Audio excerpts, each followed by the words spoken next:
Также глава Ингушетии Юнусбек Евкуров посетил сегодня Центр олимпийской подготовки по вольной борьбе в городе Назрань. Как раз в это время воспитанники ФОКа проводили тренировки в зале спорткомплекса.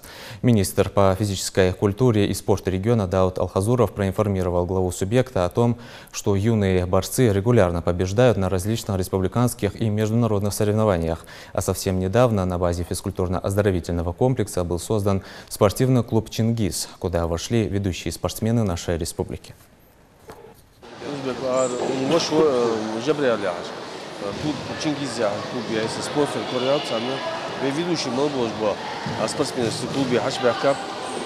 год финансирование обозначить добровольно остается на основе. Ведущий мало спортсмен, молодой.